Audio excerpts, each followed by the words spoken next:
Peut-être, Joël Dornet, ce serait l'occasion de poursuivre sur l'épigénétique, parce que vous l'avez abordé très rapidement en préambule de cette conférence, et pourtant c'est un sujet intéressant. Qu'est-ce que c'est? Alors c'est plus qu'intéressant. L'épigénétique, je vais vous expliquer ce que c'est la grande révolution de la biologie de ces 5 dernières années, pas 10, 20, 30, 5 dernières années. Il y aura une floraison de prix Nobel sur ce sujet. Vous connaissez tous la génétique, c'est l'ADN, le programme du vivant.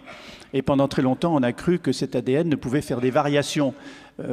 C'est vrai d'ailleurs, c'est une réalité, par des mutations qui mettent très longtemps à se traduire par des espèces qui vont s'adapter et donc sélectionnées par la sélection darwinienne.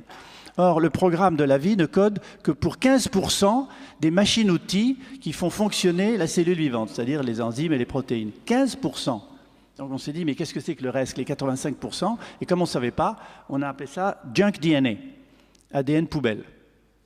C'est facile, c'est des trucs qui sont accumulés au cours du temps. Maintenant, on sait que ces 85% permettent la fabrication de petites molécules d'ARN, qui sont en monobrin, beaucoup plus courtes que le grand ADN, 10, 15 bases du code génétique jusqu'à 150, et en permanence, elles circulent dans le corps et régulent le fonctionnement des gènes. Donc l'épigénétique, c'est la modulation de l'expression des gènes. En fonction de quoi?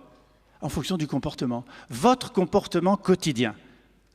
Ce que vous mangez, si vous faites de l'exercice ou pas, si vous savez manager ou non votre stress, si vous avez du plaisir dans ce que vous faites, et si vous avez un réseau social et familial qui marche bien, ces 5 éléments, combinés entre eux, vont conduire à la production dans votre corps de petites molécules qui vont s'accrocher à des enzymes, lesquelles vont rentrer ou être reconnues dans le noyau.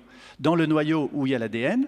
Cet ADN est protégé par une gaine, comme un fil électrique est protégé par du plastique. Cette gaine s'appelle des histones, sont des protéines. Or, l'ouverture de ces histones permet de polymériser l'ADN en ARN messager, qui va permettre de fabriquer les protéines et les enzymes, ou non.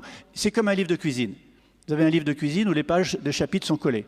Si le chapitre du soufflé au fromage est collé, vous ne pouvez pas faire de soufflé au fromage. Par contre, si le chapitre du poulet casserole est décollé, vous faites du poulet casserole. Mais si on recolle le chapitre du poulet casserole et qu'on ouvre le soufflé au fromage, vous ferez du soufflé au fromage. L'ADN, c'est comme ça. Il y a des gènes qui s'expriment, des gènes qui sont silencieux, des gènes qui sont inhibés. Et ça dépend de notre comportement. Donc, je finis là-dessus. Réalisez ce que ça représente pour la médecine préventive. Réalisez ce que ça représente pour vous. Vous pouvez être en partie responsable de votre santé. Oui, vous pouvez faire quelque chose pour vous. Essayez d'être en meilleure santé, c'est possible. Essayez de vieillir moins vite. Et c'est un intérêt non seulement pour vous, et c'est un intérêt social.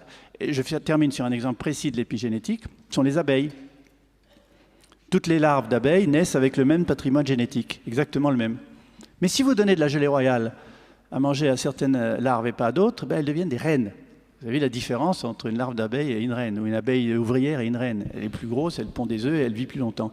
Donc rien que l'alimentation de la gelée royale a méthylé ou acétylé, je ne veux pas rentrer dans les détails chimiques, ces fameuses histones pour permettre aux gènes de s'exprimer ou non. C'est une grande révolution et ça va définir la médecine préventive de demain par rapport à la médecine thérapeutique et au poids de Big Pharma et des médicaments dont on n'est jamais trop sûr que leur interdépendance va causer plus de maladies que celles qu'ils essayent de guérir, voir ce qui est en train de se produire en ce moment avec des médicaments qui sont retirés du marché régulièrement.